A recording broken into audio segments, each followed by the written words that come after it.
seats or anything. No, I was going to try putting it into their RMA. Yeah. But I've tried it on one of those like USB to SATA ports, and it's I just can't get anything out of it. No, that's not good. Right, I'll just send this link out then, and then we can jump.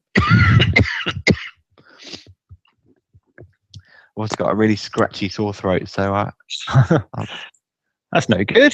I know. I'm falling apart. I'm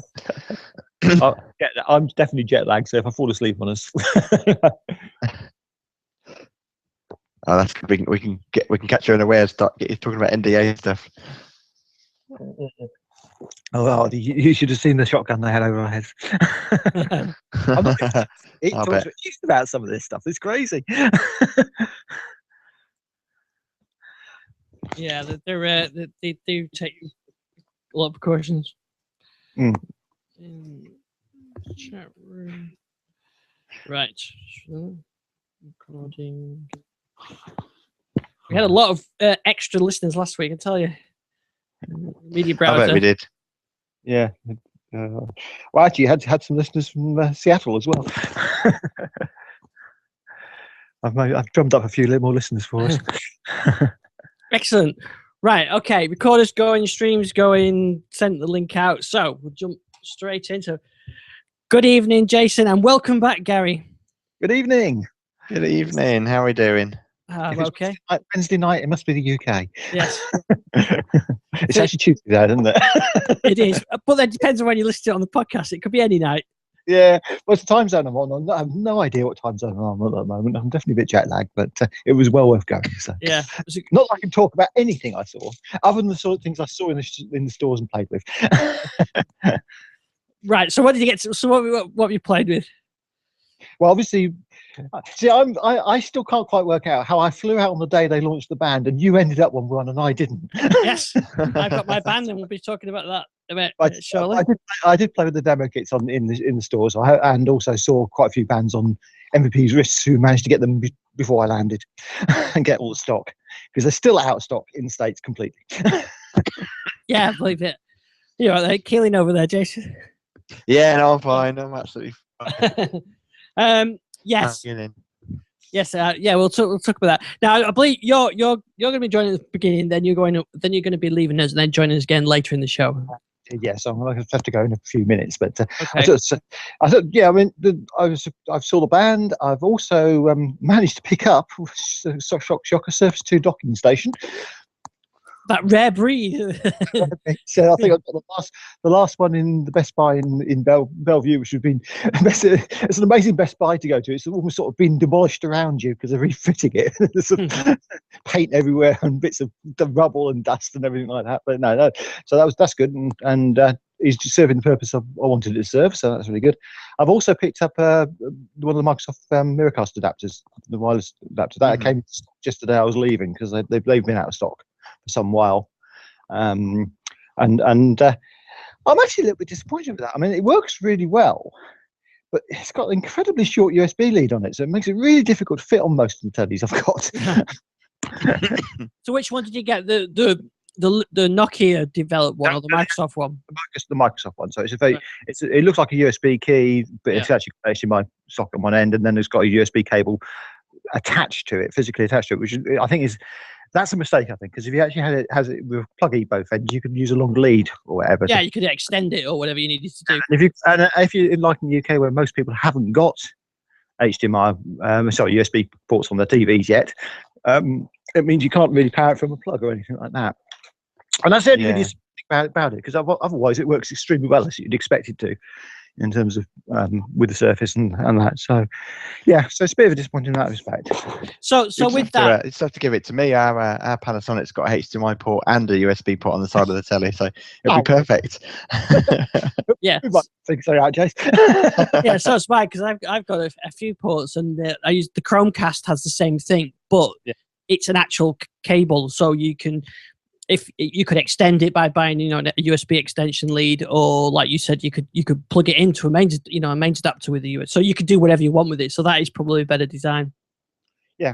I think that's it makes sense, and but I mean, as I say, it works exceedingly well. The protection works as you would expect to do. It just connects straight away. It's really straightforward.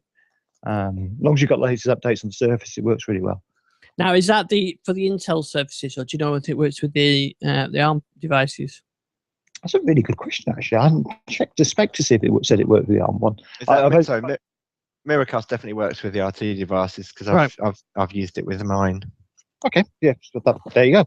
It does, obviously. Yeah, and I think you can use it with certainly Lumia's can use it. Yeah. I think Android supports it as well. Yeah. So it's a nice device. I think I probably would have picked one up to review if they've been available over here, but they're not yet. So I don't even know whether they've got any plans to release them over here.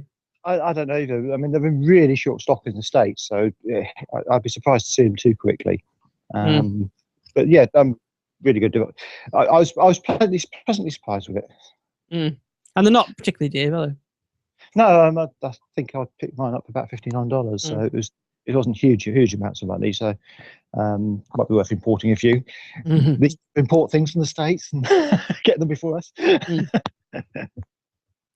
As I mentioned before we start recording, our PC died on me last week, so it'd be an experiment if we can do without it, because we were planning on ditching it anyway. And so as part of that experiment, I went out and bought one of the VGA, the micro HDMI to VGA adapters for the Surface 2. And I did try to get the HDMI adapter, but it seems to be sold out everywhere. I think the Surface 2's really been scaled back, but so it works really well, but I'm slightly disappointed because the display isn't quite so good. I think it's the VGA.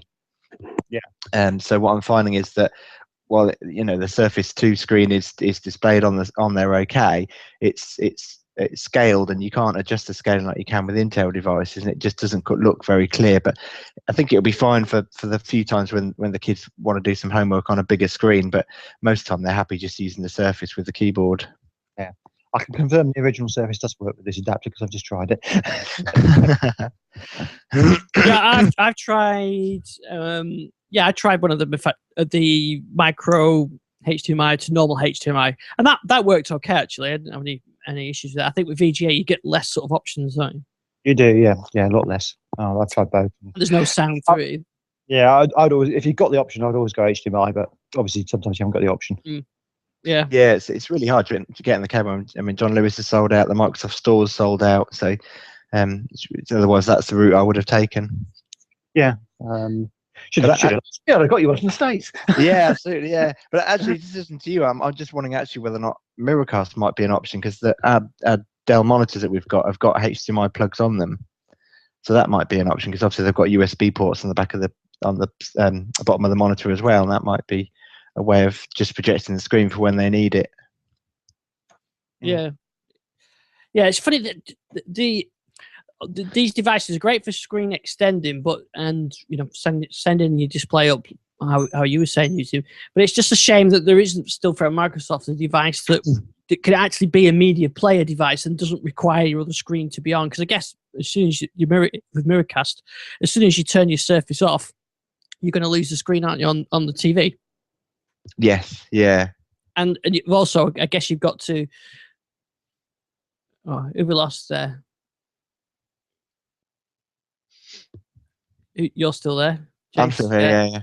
Gary, is it? Just trying to get Gary back.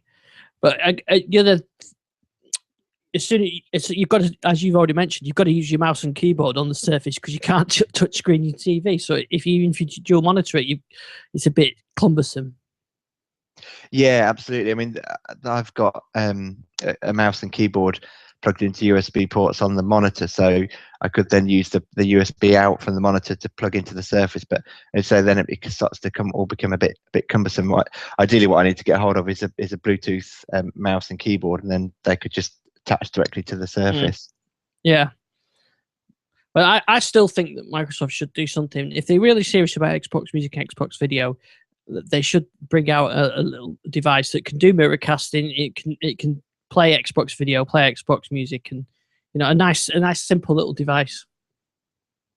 Yeah, I think so. Or at least, they need to get their apps on all these platforms. It's you see all these little set-top boxes, and they've all got Netflix and Amazon Instant Video, and all the other different services, and obviously the guys who we spoke to last week. But Microsoft need to get those Xbox Video and Xbox Music apps onto those.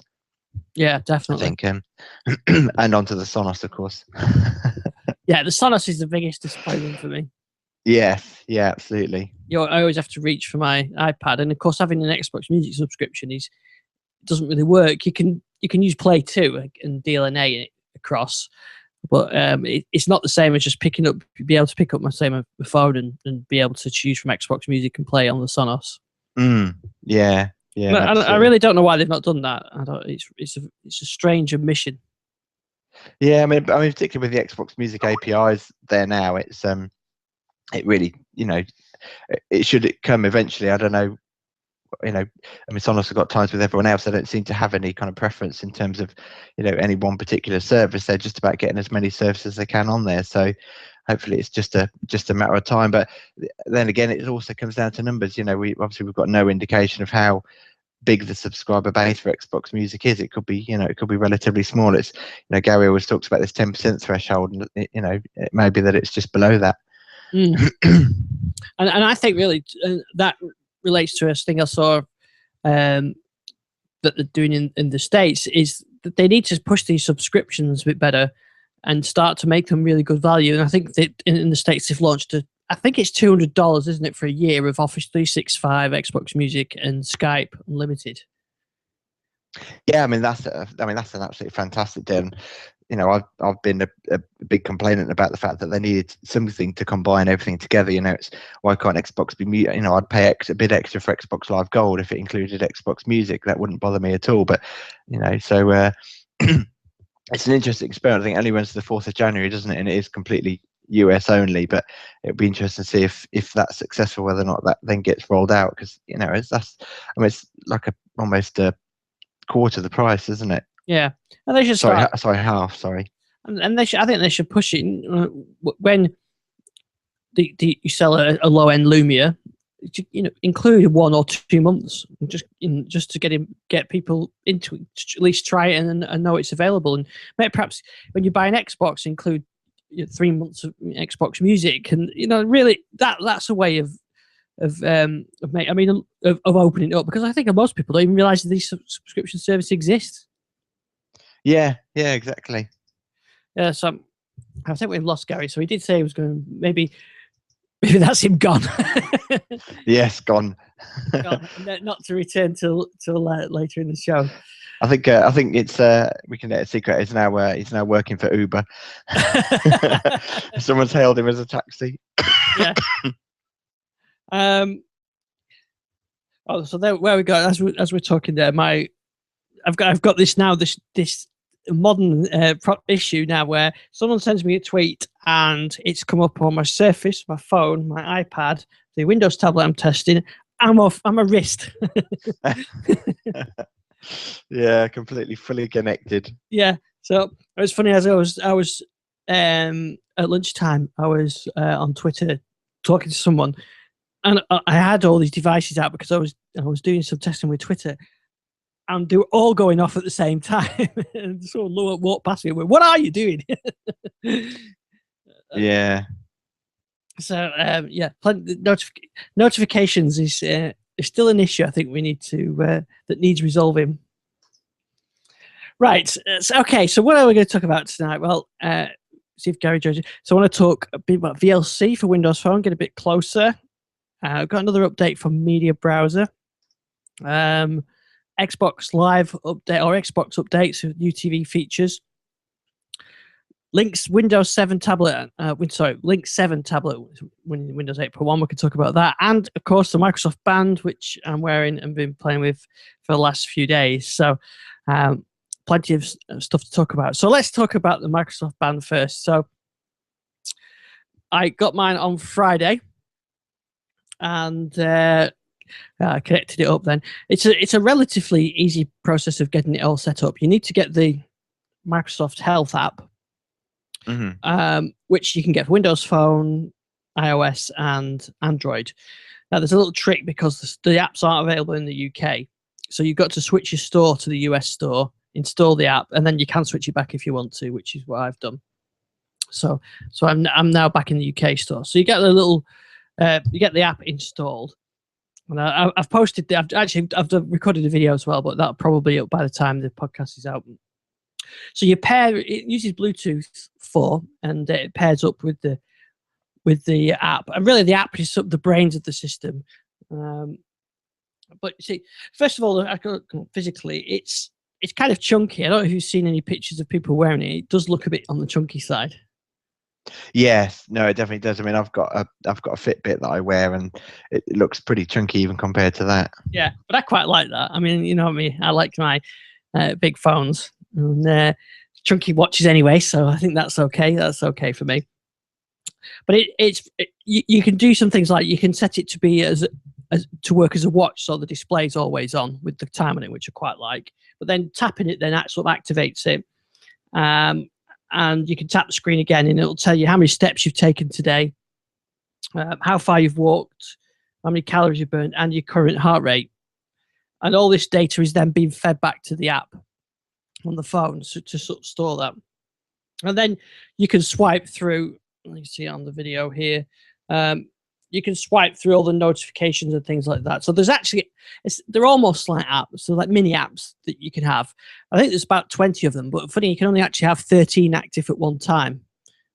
They're effectively like live tiles. They are live tiles. You can swipe between them, but you can only have 13 at once. So you've got to sort of pick which ones are applicable to you, and then enable them. You do all that from the phone, and you can reorder them in what sequence. So I've got text messages, email, the notification center from Windows Phone. So that's any of the notifications that come through there. You've got your calendar, Twitter, the phone, and the phone. If you get a phone call comes in, you get that, it displays on the band who's calling you, and then if you tap the screen, you can send a canned response as a text message if you want, and you can program those on the phone. So you can say, sorry, I can't take your call, I'll call you back, and that kind of thing. There's alarms and stopwatches on there, for countdowns and that kind of thing. Weather, 5 days of weather. Facebook Messenger, Cortana, which I'll come back to. The sleep timer, which the sleep I'm most fascinated with. So the sleep timer, you just tell it that you're going to sleep, and then over on then it shuts it. Effectively seems to shut it off, and obviously you carry on wearing it. Then in the morning, you tap it to wake up, and then you can go to the phone and you can actually see your sleep pattern. I don't know if you've seen any of the screenshots I've posted.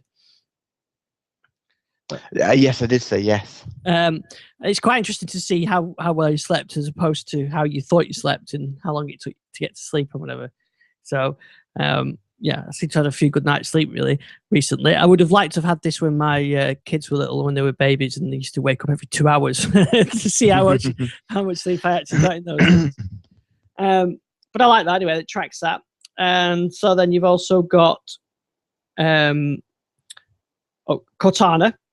So you can use it through the app, or you can just, a bit like on the phone, you can hold down the action button and you can speak to it. So Cortana integration works quite well. So I can sort of press and hold on this now.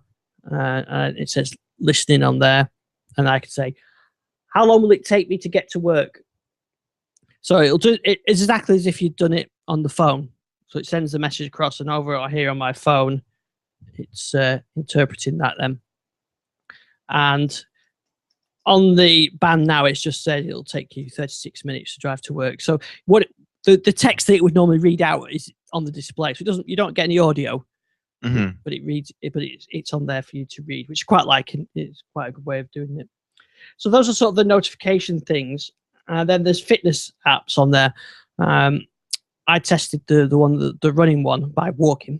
I'm not sure that's not cheating, but so that one, you start it off and you can enable GPS if you want. And I think this is something that I don't know that the Fitbits have built-in GPS. The one I have doesn't. It's purely a step counter and sleep monitor. It doesn't have any kind of location or altitude checking. Yeah.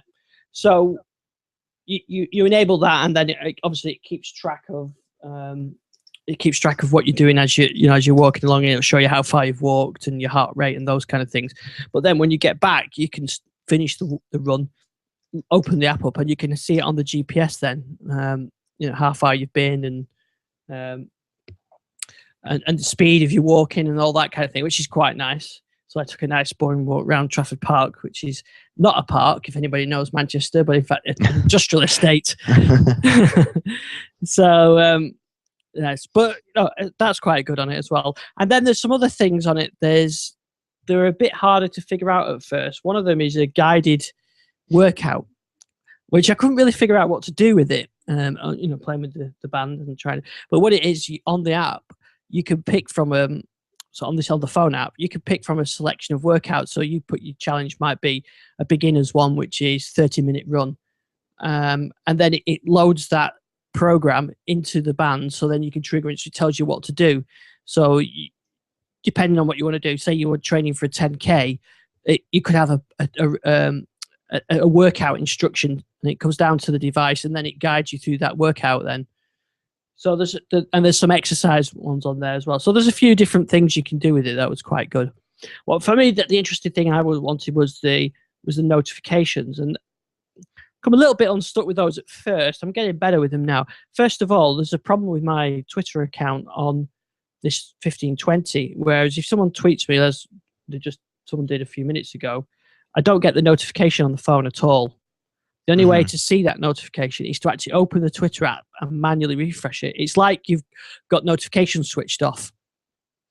So I thought it was a problem with the app, and I've reinstalled it a few times. But if I switch accounts, use a different account, that works. So it's a problem with my account. But then on my old 8X, that's working fine. So it's not my account.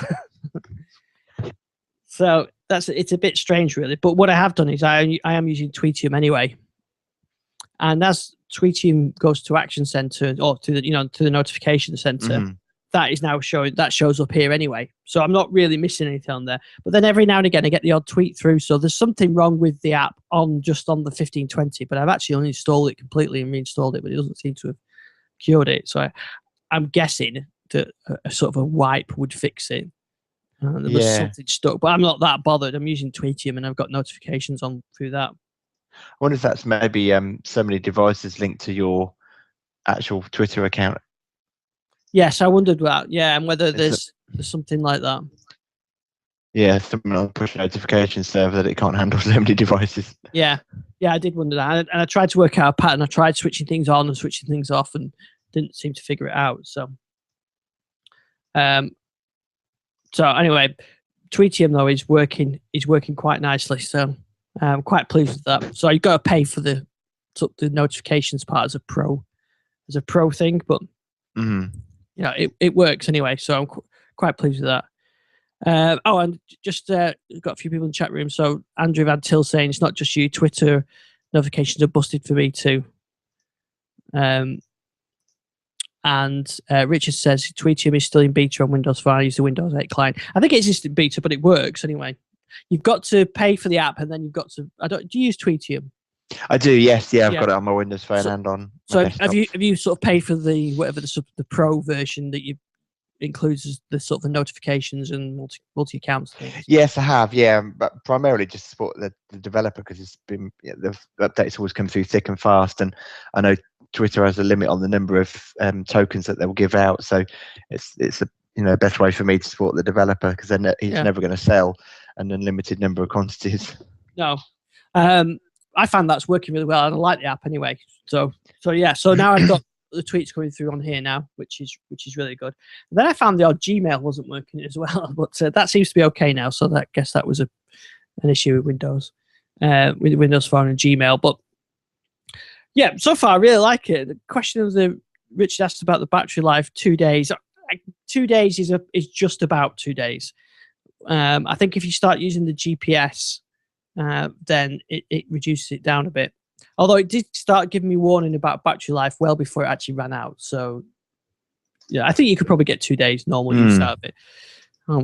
But for me anyway, it's been using the notifications, and I really like getting those on here now. And it means you can use your other, your phone less.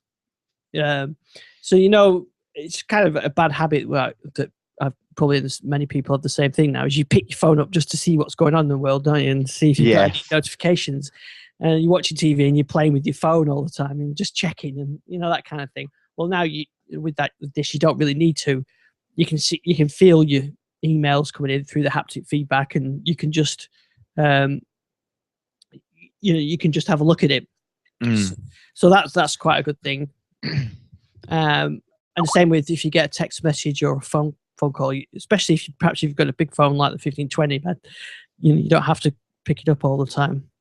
So that's pretty good for that side of it. Yeah, looks like Gary's back from his Uber call.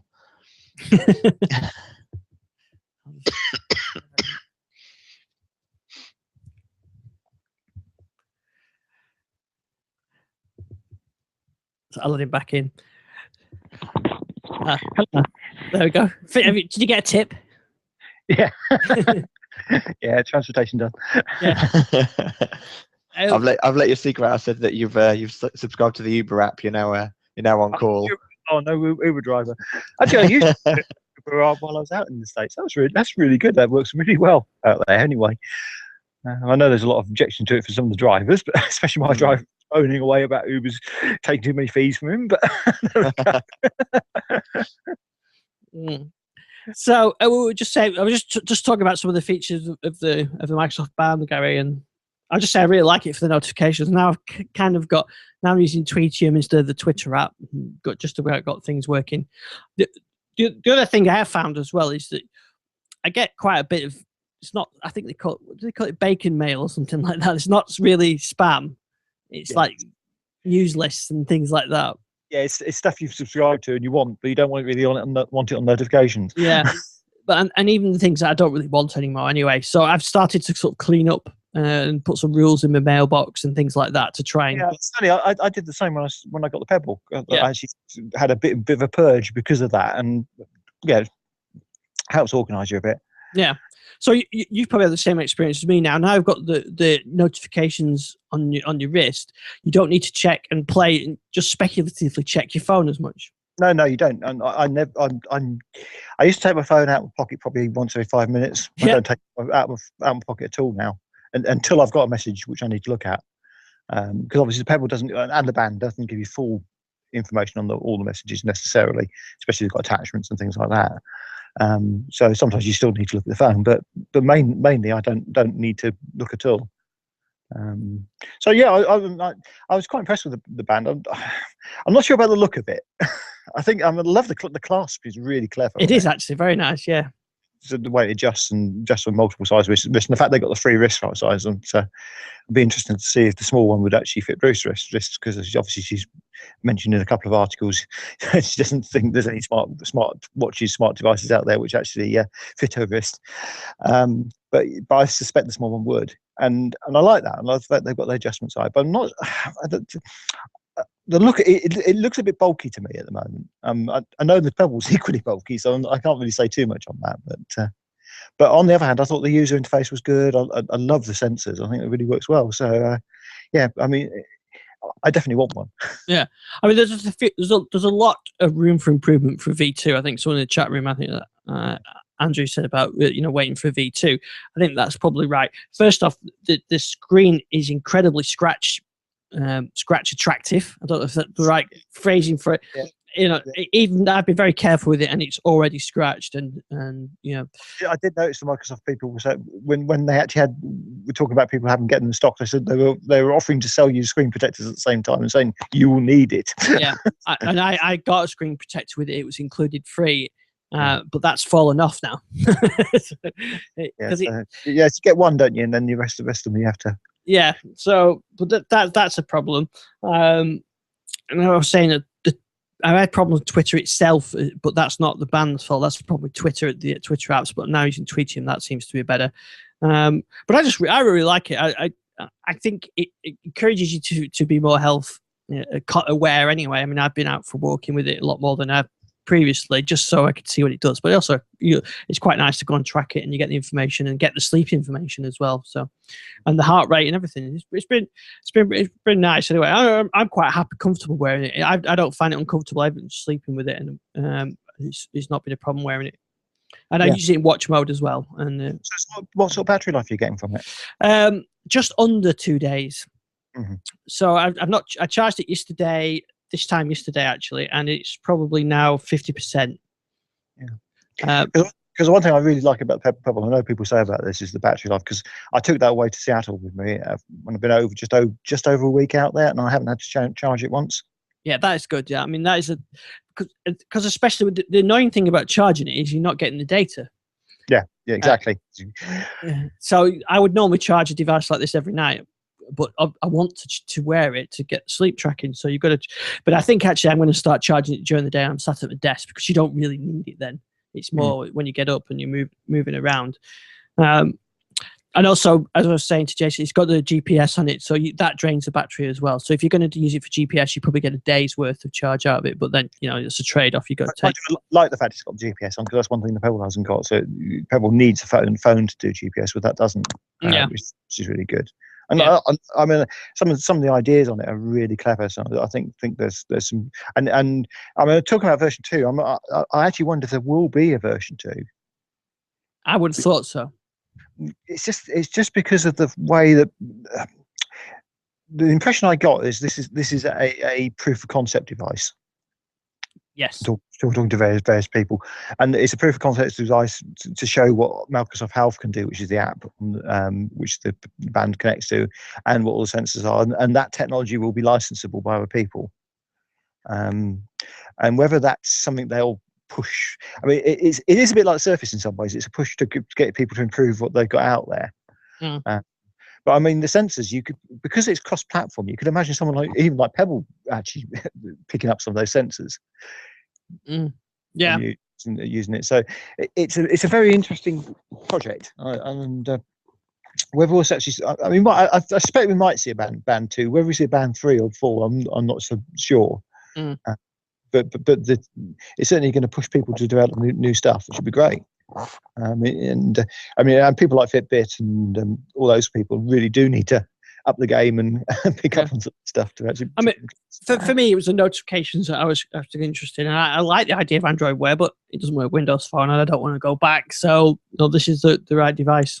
Yeah, I'm obviously using the notifications of Pebble, and the apps which on the Windows Phone have now got a lot better for that, although they're not as good as the notifications you're getting with that. So that's one of the trade-offs I've got at the moment. I mean, I like the Pebble because it looks neat and it's wearable at all occasions. I'm not sure I would want to wear the band at all occasions. Are you wearing it on the inside of the wrist or the outside of the wrist? Yes, inside, yeah. That seems to be more comfortable from what when I tried it. It seemed to be. I wear it inside, but when I'm sat at my desk, I've been wearing it the other way around because I'm left-handed, and it actually doesn't make much difference which hand I wear it because I switch between. I catch it on the keyboard, so I switch it. A lot of people said it's very difficult to use with a mouse if you've got it on your mouse. That's what I mean. Yeah, I have to switch it round, but I wear a watch normally, and I take that off when I sat down if I'm doing anything for any length of time. Yeah. So, but yeah, I've got used to it comfort-wise. I think it's all right, and I probably will wear it. Well, I will wear it all the time. Yeah.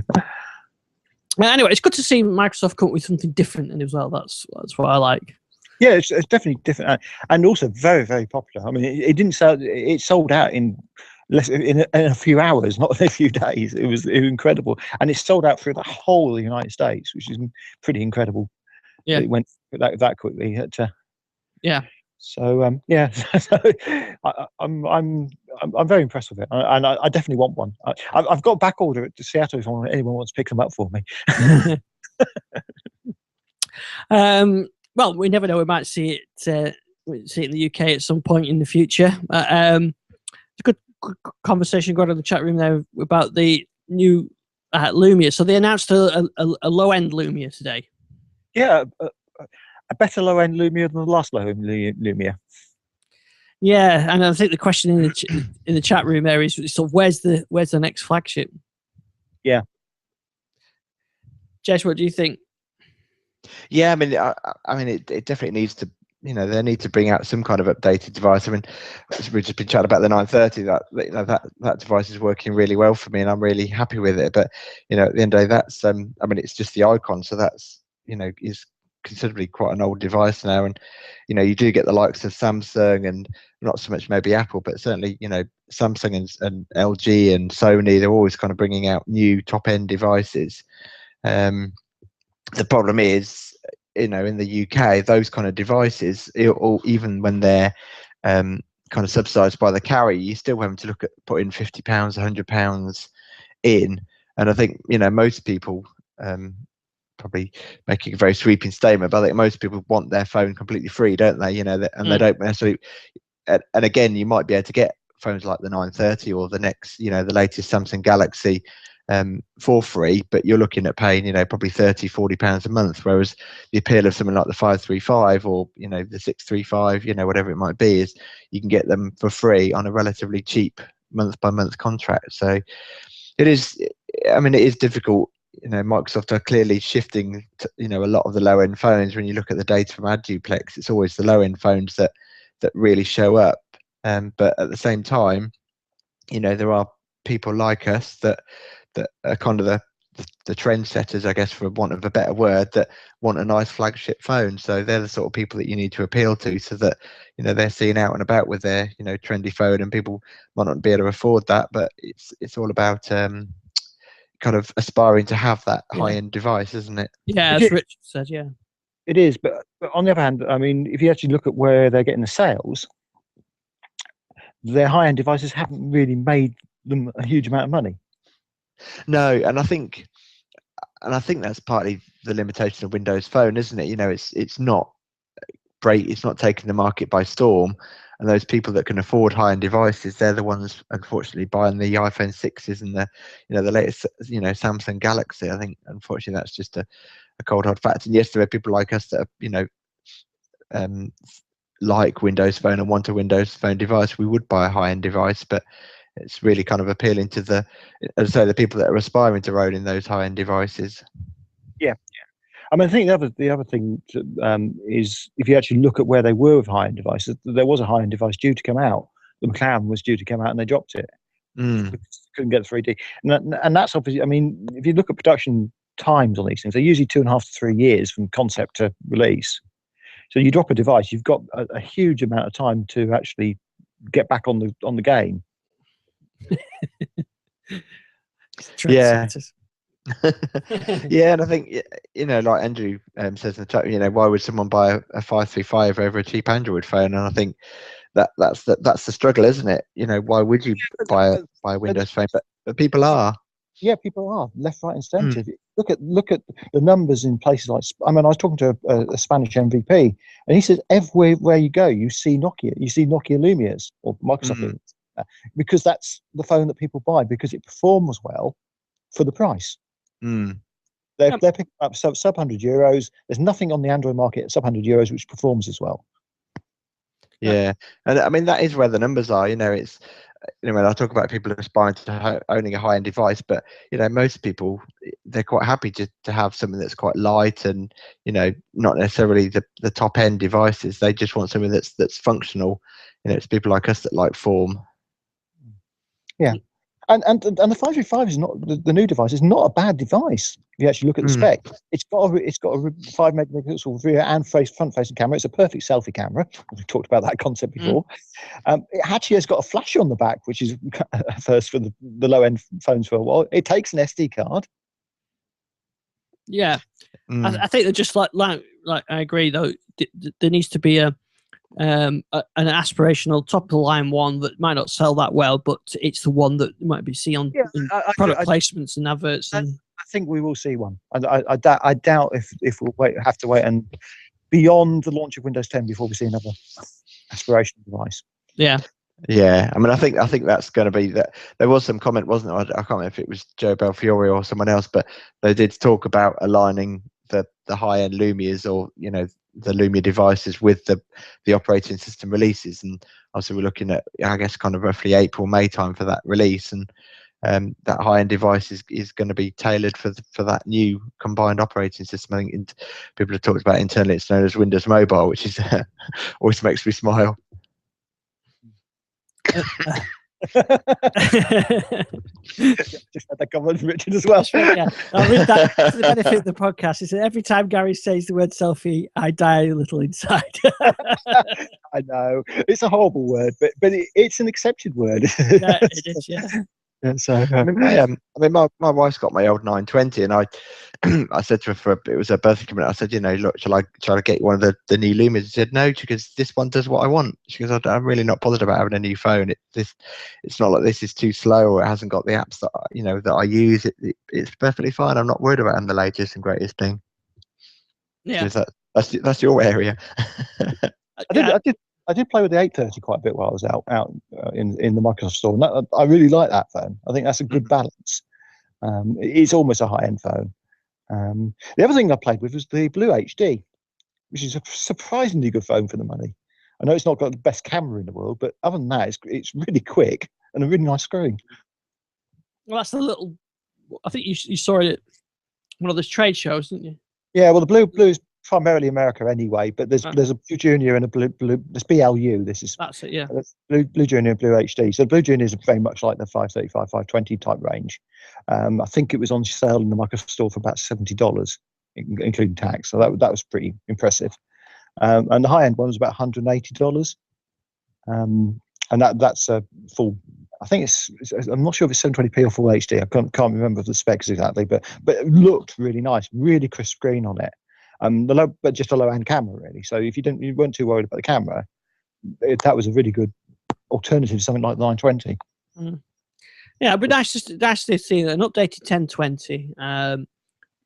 But maybe that's all will all come with the Windows 10 wave, and we'll see a big maybe tablets and phones and the whole thing then. One rumor I've been hearing about is a new PureView technology, just slightly different PureView technology. So that might come in fairly shortly as well. So that might be something which will tie in with the next group as well. So we might have a sort of advancing camera technology, which we do tend to get every couple of years. So I think the speed of camera would be quite important on that, because that's actually the one thing with the 1020. The speed of the camera is a bit sluggish. But I'd like to see a bit more resolution than the 930, because I've got so used to being able to take my pictures and zooming in on the bit I want to take. So lots there. Yeah. Well, almost the size of a phone is this Lynx 7-inch tablet I've been playing with. And I thought, this would make a good phone. It's only 1 inch bigger. When you put it side by side with the 1520, it's not that much bigger, Yeah. So maybe this could be next phone. Actually, I've posted the review, and it's quite a nice little tablet. Actually, I found there's two things I don't like about it. It's very thin line, everything. There's no problem with that. But the Windows key, and someone said the Dell Venue's like this as well, but the Windows key is up on the top right bezel. Yeah. Not where you'd expect it to be, maybe because I'm used to Android tablets and the Toshiba Encore and Surface, where it's down at the bottom side. But it's really off-putting it being up at the corner. It just, when you're holding the tablet in your either left or right-handed, and you want to go back to Windows, you've got one hand free, haven't you, to sort of prod where you want the Windows key to, but instead you've got to go and reach up here at the top, and it's just really annoying. Yeah. So that's one irritation, but you can get used to. Oh, we lost Jason. Oh, we're getting back, but that's one thing that annoys me. But the other thing is the battery life. Well, it's got the Atom processor, and I don't expect it to be, to be that brilliant. It's supposed to support connected standby, but I'm not convinced it's working properly, because it drains the battery when you're not using it. So if this is fully charged now, and if I come back to this time tomorrow, it'll be flat, even if I haven't switched it on. And I don't think that's right on connected standby, is it? Well, it will drain, but shouldn't be draining that fast, unless it's a very small battery, of course. Well, it could be that, because it is very light. It's lighter probably than the 1520. Yeah.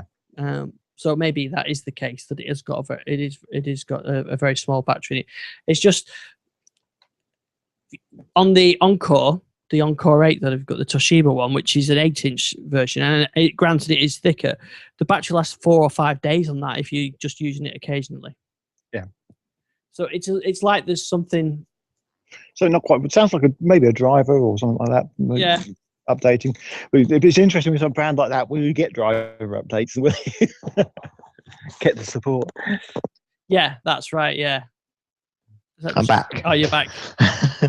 Where did I go? Yeah. No, you just actually, the first time we've seen the notification has just come up that you've joined the call on the Lynx tablet. And not on my. Oh, no, sorry, it has come up on the Surface. Sorry. Almost. Although I am using the Surface at the same time as well. So maybe that is working as. You're using both of them. You will get notifications on both. So I really like this Lynx tablet. It would be a fantastic little tablet, first tablet for someone, or as a companion tablet if you've got something else, one of maybe the Surface Pro 3 or something like that. But the standby battery time is definitely an issue, and I think that was the biggest issue for me. But if you just want to use it around the home as a video player or something like that, or browsing, and just stick it back on charge when you're not using it, then it's probably pretty good. So I'm not sure if I missed this, but do you know how that compares to like a cheap £80-90 Android tablet? In battery life terms, yeah, sorry, yes. No, it's difficult. I haven't got one of those to try. The closest one I've got is the 2012 Nexus 7, which probably gets about 4 or 5 days if you're not using it. Right. It seems to be the problem. I mean, I can understand if I was playing FIFA on it or was reading email all day long, I can expect 4 or 5 hours because it's an Atom processor, and that's fair enough. But it's where I'll use it now and I won't touch it again until tomorrow and it'll be dead. Mm-hmm. And whereas the Encore 8, a more expensive device, true, but it's still an Atom Power chip, that would last 4 or 5 days if you didn't use it. So it seems there's something around that. But yeah, Andrew said you pinged the OEM about it. I haven't. No, it seems, for £79, can't really complain too much. But it charges through USB. And like I said, it's a great little device around the home. It's just not a device that I'd take on the road out with me. When you're relying on a device and you want to keep it charged or whatever. It's not like the iPad, where I can leave it and come back. If I don't touch it, then it more or less the same charge. This is not the case. It does drain. Perhaps a day, something like that. But it's very light, very cheap, and plays. Just for example, that FIFA game, it plays it better than it does on the Surface. So the Surface 2. So it's not that bad. Mm-hmm. Yeah. I mean, and there's definitely going to be more of these small tablets out there. There's a lot of manufacturers on the way to it. This holiday season, there's going to be a few launches. I can tell you, there's a lot of interest in it. I posted the review on YouTube, and that's always a good indication of what's sort of popular at the moment. And I got a lot of views just from people searching for it. So. Well, I think also as and when the Core M technology starts hitting the market, we're going to get a lot more low end, very high performance tablets coming out. So I think that's going to definitely push that market forward. But of course, I should say as well, you get Office 365 a year's Office 365. Yeah. So I've got Office on it. So yeah. £79 and includes full Office. That's not that bad. No. Right. What else do we want to talk about? Oh yeah, just a couple of media browser updates. We had. Media Browser last week, very popular show, so we had a lot of new listeners. So hello to anybody if you're new, having listened from last week to the Media Browser show. They've shipped some of their apps that we talked about last week. So the Media Browser Connect is this way of being able to log in with your Media Browser account and then view your content without having to without having separate IP routing and all that kind of thing. So the server was updated last week, and now the client's been updated. So I think the Windows version has been updated today, so that you can sign in with your account and stream the sort of that. And also, they've shipped a version for FreeBSD as well today or yesterday. Oh, cool. So I had listened to that show on the way back. I actually managed to download it before I flew back and listen to it on the flight. And that was a really good show. So anybody's missed that one, go back to it and listen to it. Yeah, definitely worthwhile. And FreeBSD. All right, thinking there's a lot of sort of NAS boxes use that. Yeah, well, yeah, that's probably why they've gone for that. Yeah. So yeah, very good idea. I mean, they're just pushing it all the time. It's really, really good to see. Yeah, I think that's one of the things that we were saying last week. It's nice to be part of the, if you choose that as whatever your platform, it's nice to be part of a community that's constantly being developed. Yeah. I think speaking of things that I've constantly developed, there was a November update for the Xbox One. Jason, have you got that? We haven't used our Xbox One much recently, so I'm sure it's all downloaded in the background. Yeah, so you haven't tried the customized background yet? No, I haven't. No. So with that, it sounds a minor thing, but actually it makes a big difference when you look at your screen. You can customize the background now. So rather than just having the plain color, you can choose a color, you can choose an achievement picture, or if you've got the media app installed, you can choose it from a DLNA server or a locally attached USB drive. I'm not sure. You don't think you can get it from your OneDrive account, which would make sense, but anyway, so you can pick those and it's sort of nice and customizable. Well, the other thing it's got there as well is all the TV features that we've been talking about. So there's the trending TV and what else was the Twitter? What's popular on Twitter and a new mini guide. There's a few TV features. So the TV, I'm quite impressed. I've used it quite a few times now. That digital TV tuner. It's just a shame it hasn't got recording, but those updates are in the November Xbox One update. I don't know what the December one will be because we normally get around now. We normally get the next update if you're on the preview program. Yeah, I think Larry Herb, Major Nelson posted with the release notes that was the last update of 2014. Right. So I don't whether or not there'll be, like you said, still a preview release that will then get a longer test cycle. I don't know, but the way I read it was that they probably didn't want to put people's Xboxes at risk over the Christmas period, so there wasn't going to be one. Yeah, makes sense. Yeah. Sorry, I don't know if you've seen, but I think it was Richard was asking if it charges over USB, your £79 tablet. Yes. Actually, the Surface the Surface just auto-corrected micro USB to micro bus. I don't think it's gone. I like that. Can we have a micro bus? Yeah. That's it now. The EU will be closing down this podcast. We've now invented a new port. Isn't Microbus what IBM PCs used to have for the graphics cards? Or is that something else I'm thinking of? It's not far off. It sounds like something could be. Yeah. I noticed that the new iPads are still getting away with not having micro USB as their charging port. They come with an adapter though, don't they? I don't know that they do. No, they do. The iPhones do. The iPads don't. That's right. Right. Overall, only applies to phones. I see. Oh, well, that makes sense then. Yeah. I have to say, I played with the new. I went into the Apple Store at the weekend. I didn't do quite what Jason does and take a chair and go and sit in the John Lewis store, but I did go to John Lewis and had a look at the Surface Pro 3 there again. But I went to the Apple Store and had a look at the new iPads. I mean, the iPad Mini doesn't look any different to the one I've got. But I must say that it was the first chance I've had to play with the iPhone 6 Plus, and that does look a nice phone. It is very light. It feels very flimsy after using the 1520, which has a sort of very solid feel to it. Yeah, well, it's so you can do that bendable screen trick. Yes. Got to say though, I mean, the Apple stores it always amaze me how full they are of people just browsing. It's amazing how they've managed to get that. Yeah, I must admit, I was in John Lewis the other week and bought an iPad 3 Mini. Oh, an iPad Mini 3 is a proper name. For yourself? That was for my wife to replace her original iPad Mini, which she's really, really pleased with. And my wife's not necessarily a big one for spotting the difference between SD and HD. She really isn't that bothered at all. She always moans at me about paying extra for HD rented movies, but having used the iPad Mini 3 for a couple of hours, she actually did comment on how amazing the screen was compared to the old one. So at the moment, I've inherited the old iPad Mini, so we'll see how I get on with that.